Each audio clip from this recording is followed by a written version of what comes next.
여러분, 오늘 이 시간을 내어주셔서 감사합니다. 하루하루 바쁘게 살아가시는 가운데에도 이렇게 자리를 잡고 앉아 이 법문에 귀를 기울여 주신 것, 그 마음 하나하나가 얼마나 귀하고 소중한지 모릅니다. 오늘 이 자리에 오신 것이 결코 우연이 아님을 법문을 마칠 즈음에는 느끼실 수 있으리라 생각합니다. 오늘 영상이 여러분의 마음에 작은 위로가 되셨다면 구독 버튼을 눌러주십시오. 매일 이 자리에 함께 하실 수 있는 작은 약속이 됩니다. 좋아요 버튼은 이 법문이 더 많은 이웃들에게 닿을 수 있도록 도와주는 보시의 마음입니다. 그리고 댓글란에 나무 아미타불 한 번만 남겨주신다면 이 공간이 하나의 도량이 될 것입니다. 이제 오늘의 법문을 시작합니다. 부처님의 자녀 여러분, 살다 보면 문득 이런 생각이 드실 때가 있으실 것입니다. 나는 왜 이렇게 힘들게 살까? 다른 사람들은 별 어려움 없이 잘만 살아가는 것 같은데 왜 나에게만 이런 일들이 반복되는 것일까? 분명히 나쁜 짓을 한 것도 없고 남에게 해를 끼친 것도 없는데 왜 내 삶은 이토록 고단하고 억울한 것인가? 혹은 이런 생각을 하신 분도 계실 것입니다. 어쩌면 나는 전생에 죄를 많이 짓고 온 것이 아닐까? 그렇기 때문에 현생에서 이렇게 고생을 하는 것이 아닐까 하고 말입니다. 이 물음은 사실 굉장히 오래되고 깊은 질문입니다. 사람이라면 누구나 한 번쯤은 품어보는 질문이기도 합니다. 부처님께서는 이 전생과 업과 현생의 고통에 대해 매우 명확하고도 놀라운 말씀을 남기셨습니다. 그리고 오늘 이 법문은 그 말씀을 함께 들여다보는 시간이 될 것입니다. 그런데 한 가지 미리 말씀드리고 싶은 것이 있습니다. 오늘 이 이야기는 단순히 전생의 죄를 확인하는 시간이 아닙니다. 오히려 그 반대입니다. 오늘 이 법문의 끝에서 여러분은 지금 이 순간의 고통이 사실은 부처님께서 여러분에게 보내신 가장 깊은 자비의 메시지였음을 알게 되실 것입니다. 그러니 끝까지 함께 해주십시오. 불교에서는 우리의 삶이 단 한 번으로 끝나지 않는다고 가르칩니다. 이 세상에 태어나기 전에도 우리의 의식은 존재하였고 이 삶이 끝난 뒤에도 의식은 이어진다고 합니다. 그 의식의 가장 깊은 자리를 불교에서는 아뢰야식이라 부릅니다. 아뢰야식이란 모든 경험과 행위와 말과 생각의 씨앗이 저장되는 가장 깊은 의식의 창고입니다. 마치 봄이 되면 땅속에서 씨앗들이 올라오듯이 아뢰야식 안에 저장된 씨앗들은 인연을 만나면 반드시 싹을 틔웁니다. 이것이 바로 업의 작동 원리입니다. 전생에 지은 죄라는 것은 결국 전생의 아뢰야식 안에 심어진 씨앗들입니다. 그 씨앗들은 탐욕과 성냄과 어리석음, 즉 탐진치로 인해 만들어진 것들입니다. 그리고 그 씨앗들이 현생의 삶 속에서 여러 가지 모양으로 나타나는 것입니다. 법구경에 이런 말씀이 있습니다. 마음이 모든 것에 앞서고 마음이 으뜸이며 모든 것은 마음으로 이루어진다. 라는 뜻입니다. 이 구절을 많은 분들이 단순히 마음가짐이 중요하다는 가르침으로만 받아들이십니다. 그런데 이 말씀에는 훨씬 더 깊은 층위의 가르침이 숨어 있습니다. 마음이 모든 것에 앞선다는 것은 단지 이 생의 마음만을 뜻하는 것이 아닙니다. 전생에서부터 이어져 온 마음의 흐름, 그 깊고 긴 의식의 물줄기가 바로 지금 내가 살아가는 방식과 만나는 사람과 겪는 일들을 만들어내고 있다는 뜻입니다. 그러니 지금 내 삶이 고단하다면 그것은 어딘가에서 흘러온 마음의 씨앗이 지금 이 자리에서 싹을 틔우고 있는 것입니다. 그렇다면 전생에 죄를 많이 지은 사람은 현생에서 어떤 방식으로 살아가게 될까요? 2019년 경기도 수원에 사시는 63살의 선묘 보살님 이야기를 해드리겠습니다. 선묘 보살님은 평생을 성실하게 살아오신 분이었습니다. 젊어서부터 부지런히 일하셨고 가족을 위해 희생하셨으며 남에게 나쁜 짓 한 번 하신 적이 없다고 스스로도 생각하셨습니다.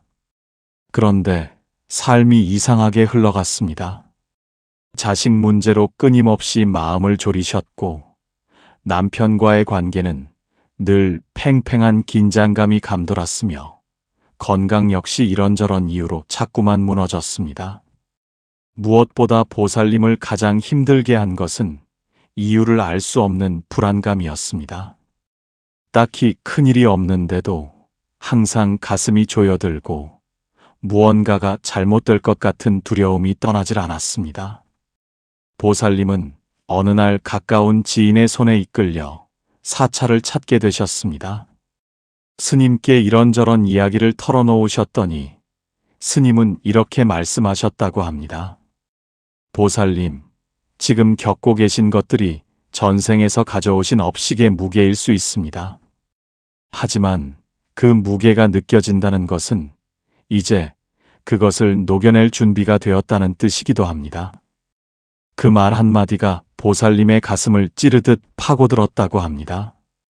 전생의 업이라는 말이 전에는 막연하고 무서웠는데 그 순간은 오히려 이상하게 마음이 놓이셨다고 하셨습니다. 내가 잘못된 것이 아니라 내가 가지고 온 것들을 이제 하나씩 내려놓을 시간이 된 것이라는 것이 느껴지셨다고 합니다. 도반 여러분, 그렇다면 전생에 죄를 많이 짓고 온 사람은 현생에서 구체적으로 어떤 방식으로 살아가게 되는 것일까요? 부처님의 가르침에 따르면 그 모습은 크게 두 가지 방향으로 나타납니다. 첫 번째 방향은 이것입니다. 전생의 업식을 자각하지 못한 채 살아가는 경우입니다. 이 경우 삶은 반복됩니다. 비슷한 패턴의 관계가 반복되고 비슷한 종류의 어려움이 반복되며 아무리 환경을 바꾸어도 비슷한 고통이 찾아옵니다. 그 이유는 외부가 문제가 아니기 때문입니다. 아뢰 야식 안에 저장된 씨앗이 바뀌지 않는 한 그 씨앗은 어떤 토양에서도 같은 꽃을 피웁니다. 이 길을 걸어가는 분들은 집착과 두려움 속에서 살아갑니다. 왜 내 삶만 이런가 하는 원망이 쌓이고 그 원망이 또 새로운 업식의 씨앗이 됩니다. 두 번째 방향은 전혀 다릅니다. 이 길은 알아차림에서 시작됩니다. 내가 지금 겪고 있는 이 고통이 어쩌면 내가 가지고 온 무언가가 표면으로 올라오는 것일 수 있다는 것을 어느 순간 직감하는 것입니다. 그 직감이 오는 순간이 바로 전환점입니다. 이 방향을 선택한 분들은 달라집니다. 똑같이 힘든 상황이 찾아와도 그 상황에 끌려가는 대신 그 상황을 바라볼 수 있는 마음의 여백이 생깁니다. 수행이 시작되는 것입니다. 금강경에 이런 말씀이 있습니다. 지난 세상에서 나쁜 업을 지어 나쁜 곳에 떨어질 사람이라도 지금 이 생에서 남에게 천대와 멸시를 받음으로써 지난 세상의 죄업이 곧 소멸된다. 라는 뜻입니다. 이것이 부처님께서 전해주시는 첫 번째 진실입니다. 전생에 죄를 많이 지은 사람이 현생에서 힘들게 사는 것은 벌을 받는 것이 아닙니다. 오히려 그것은 정화의 과정입니다. 업식의 씨앗이 싹을 틔우고 꽃을 피우고 그리고 떨어지는 과정입니다. 그 고통을 온몸으로 받아내는 것 자체가 이미 그 업식을 태워 없애는 수행이 되고 있다는 것입니다. 흔들린다는 것, 출렁인다는 것, 그것은 이 삶을 온몸으로 받아들이고 있다는 뜻입니다. 2021년 충청남도 천안에 사시는 56살의 정심보살님 이야기를 드리겠습니다. 정심보살님은 어려서부터 유독 대인 관계가 힘드셨다고 합니다. 열심히 하면 할수록 오해를 받으셨고 진심을 다하면 다할수록 배신을 당하셨습니다. 직장에서도, 가정에서도, 심지어 절 안에서도 비슷한 일이 반복되었습니다. 보살님은 50이 넘어서부터 진지하게 수행을 시작하셨습니다. 처음에는 기도를 해도 아무것도 달라지지 않는다고 느끼셨습니다. 절을 해도 염불을 해도 마음이 가벼워지기는커녕 오히려 더 선명하게 자신의 상처가 보이는 것 같았다고 하셨습니다. 그러다 수행을 시작한 지 2해가 지났을 무렵이었습니다.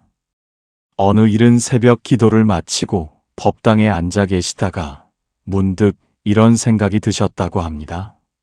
어쩌면 내가 오해를 받고 배신을 당한 것이 아니라 내가 언젠가 누군가에게 그렇게 했던 것들이 지금 내게로 돌아오고 있는 것은 아닐까. 그 생각이 드는 순간 눈물이 쏟아지셨다고 합니다. 보살님은 스스로 발견하셨습니다.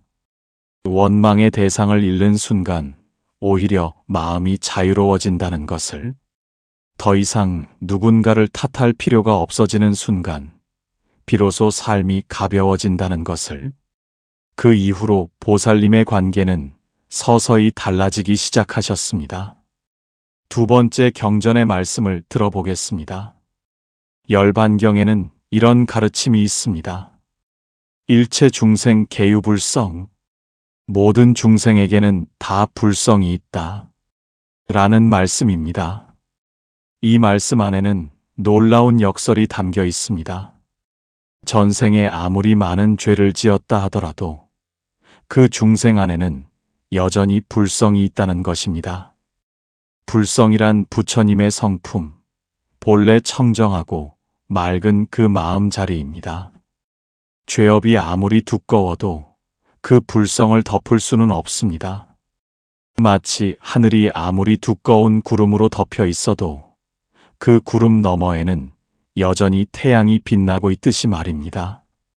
그러니 전생에 죄를 많이 지은 사람이 현생에서 힘들게 산다는 것은 그 불성의 빛이 꺼졌다는 뜻이 아닙니다. 오히려 그 불성의 빛이 구름을 걷어내려 하고 있다는 신호일 수 있습니다. 이것이 부처님께서 전해주시는 2번째 진실입니다. 2018년 전라북도 전주에 사시는 68살의 지혜 보살님 이야기를 나누겠습니다.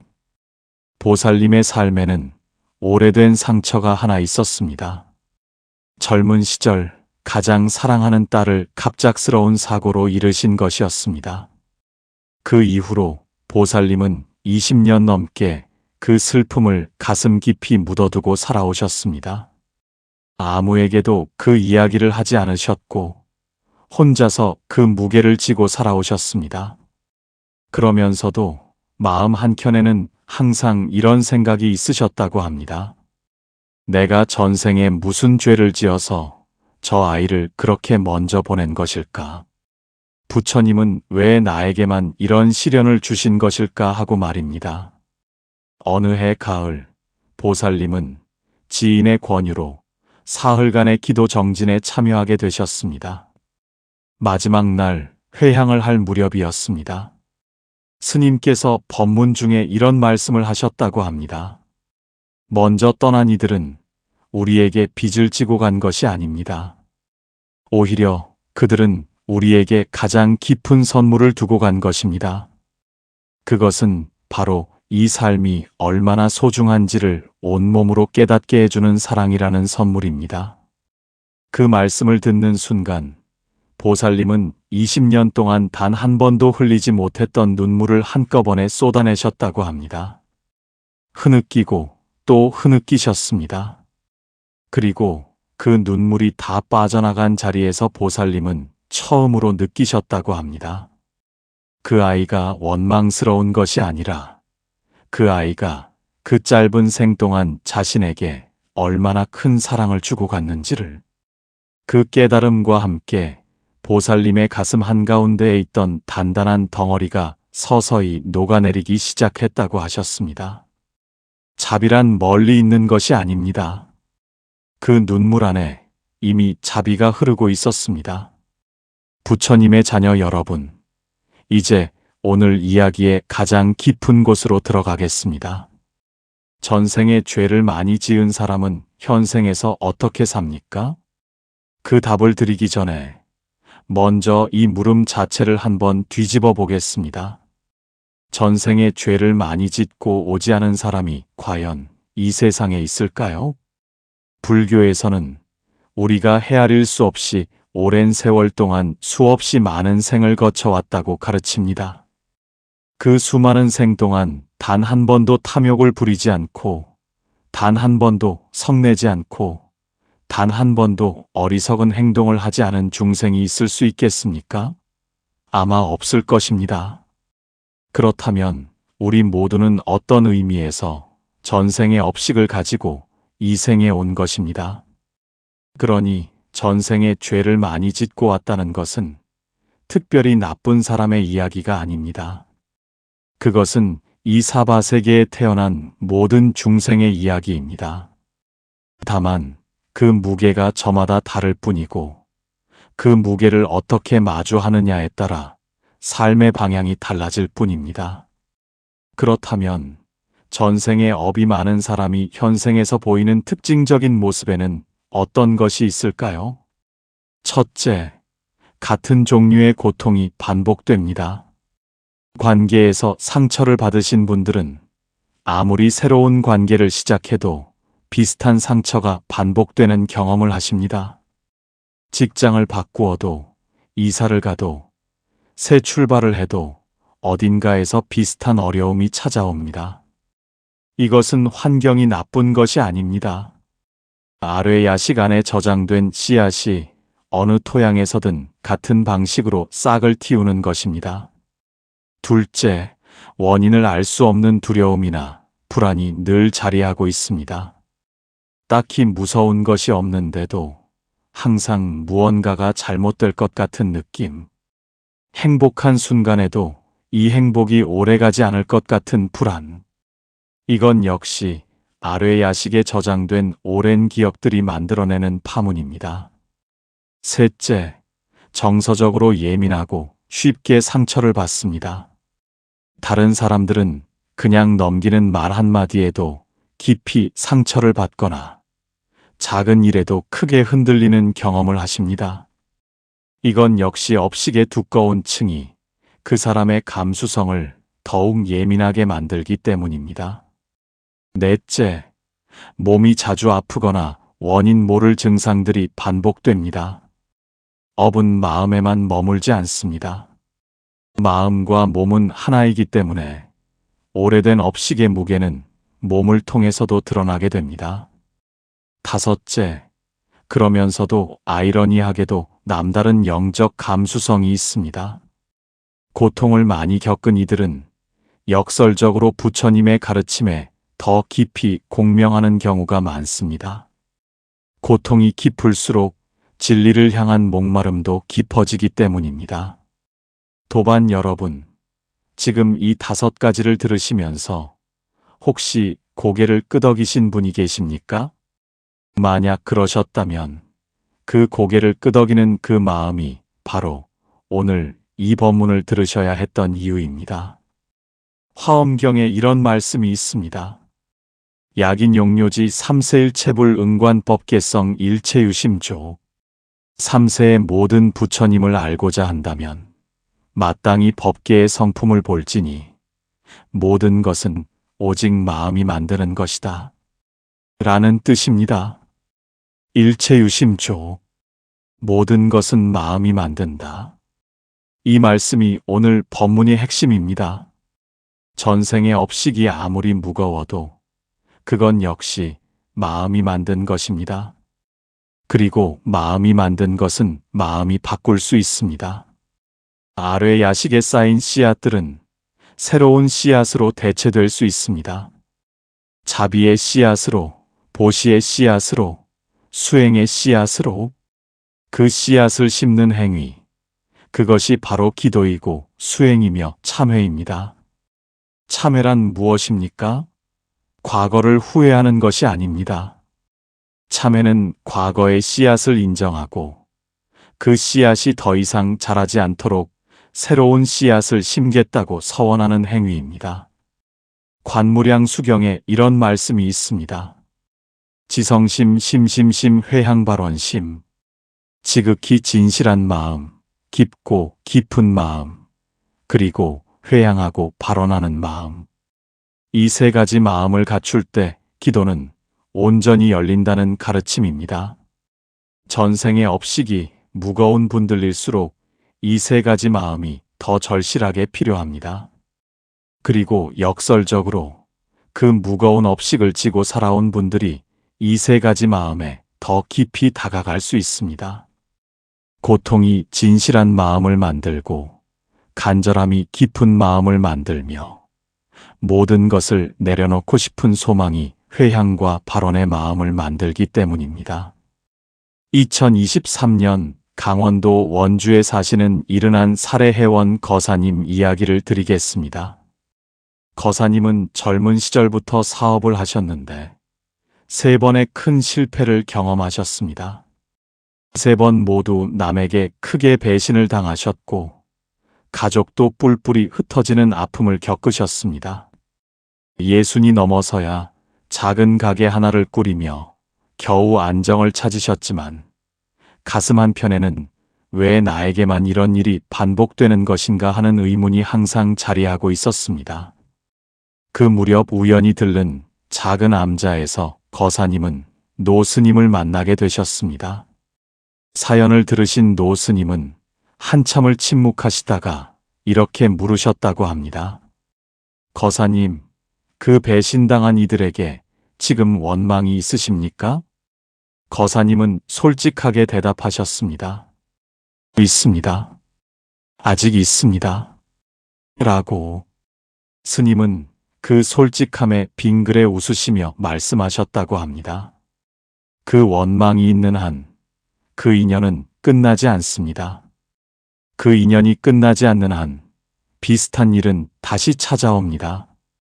그 원망을 내려놓는 것이 거사님에게 남은 가장 중요한 수행입니다. 거사님은 그날부터 날마다 절을 하기 시작하셨습니다. 처음에는 이를 악물고 하셨다고 합니다. 원망하는 마음 그대로 절을 하셨습니다. 그러다 어느 날 문득 그 절이 달라지기 시작했다고 합니다. 더 이상 이를 악물지 않아도 몸이 저절로 바닥에 엎드려지는 느낌이 드셨다고 합니다. 그리고 그 엎드림 속에서 처음으로 생각이 드셨다고 합니다. 어쩌면 그들도 나처럼 아뢰 야식의 씨앗대로 살았을 뿐이구나. 그들도 피해자였을지 모른다고. 그 생각이 드는 순간 거사님은 처음으로 그 오랜 원망으로부터 자유로워지셨다고 하셨습니다. 부처님의 자녀 여러분, 전생에 죄를 많이 지은 사람은 현생에서 어떻게 삽니까? 2가지 방식으로 삽니다. 첫 번째는 그 업식의 무게에 눌려 원망하고 두려워하고 반복하며 삽니다. 그리고 그 원망과 두려움이 또 다른 씨앗이 됩니다. 2번째는 그 업식의 무게를 알아차리고 수행으로 태우고 새로운 씨앗을 심으며 삽니다. 그리고 그 수행과 자비가 또 다른 씨앗이 됩니다. 어떤 씨앗을 심느냐는 지금 이 순간 우리의 선택에 달려 있습니다. 부처님께서는 이렇게 말씀하셨습니다. 과거는 이미 지나갔고 미래는 아직 오지 않았으며 오직 지금 이 순간만이 실제한다. 전생의 업이 아무리 무거워도 지금 이 순간 2 손을 모으는 그 마음 하나가 새로운 씨앗이 됩니다. 지금 이 순간 나무아미타불 한 번을 지극한 마음으로 부르는 그 목소리 하나가 아뢰야 시간의 빛의 씨앗을 심습니다. 지금 이 순간 원망하던 누군가를 향해 그도 힘들었겠구나 하고 마음을 여는 그 한 생각이 오랜 업식의 사슬을 끊어내기 시작합니다. 그 꽃의 이름이 자비입니다. 자비는 특별한 사람만 피울 수 있는 꽃이 아닙니다. 오히려 가장 많이 아파본 사람, 가장 깊이 넘어져 본 사람, 전생의 업식이 무거워 이 생에서 가장 많이 울어본 사람이 가장 크고 깊은 자비의 꽃을 피울 수 있습니다. 그것이 부처님의 가르침입니다. 두 손 모아 발언합니다. 원하옵나니 오늘 이 법문을 들으신 모든 도반들이 지금 짊어진 삶의 무게가 벌이 아니라 정화의 과정임을 깊이 이해하게 하여 주소서. 전생에서 어떤 업식을 가지고 왔든 그것이 지금 이 순간 수행의 씨앗이 될 수 있음을 믿게 하여 주소서. 반복되는 고통 앞에서 원망 대신 알아차림을 선택하는 용기를 주시고 두려움 대신 지극한 마음으로 두 손을 모을 수 있는 힘을 주소서. 스스로를 죄인으로 가두어 왔던 그 오랜 생각으로부터 자유로워지게 하시고 일체 중생 계유불성이라는 말씀이 가슴 깊이 살아 숨 쉬게 하여 주소서. 오늘 이 인연이 씨앗이 되어 이 생에서 반드시 한 송이의 자비의 꽃으로 피어나게 하여 주소서. 나무 아미타불, 나무 아미타불, 나무 아미타불. 도반 여러분, 오늘 우리는 함께 이 긴 여정을 걸어왔습니다. 전생의 업이 아뢰 야식에 저장된 씨앗이라는 것, 그 씨앗이 현생에서 반복과 두려움과 예민함과 아픔으로 나타날 수 있다는 것, 그러나 그 씨앗은 마음이 만든 것이기에 마음으로 바꿀 수 있다는 것, 그리고 지금 이 순간 두 손을 모으는 그 한 마음이 새로운 씨앗이 된다는 것을 함께 살펴보았습니다. 오늘 법문이 여러분의 가슴에 작은 위로가 되셨기를 바랍니다. 구독 버튼을 누르시면 앞으로도 이런 법문을 함께 하실 수 있습니다. 좋아요 하나는 이 말씀이 필요한 누군가에게 닿을 수 있게 해주는 보시입니다. 그리고 댓글란에 오늘 어떤 말씀이 마음에 닿으셨는지 나누어 주시면 이 공간이 진정한 도량이 될 것입니다. 앞으로도 어렵지 않게, 그러나 깊이 있게 부처님의 말씀을 함께 나누겠습니다. 나무 아미타불, 나무 아미타불, 나무 아미타불.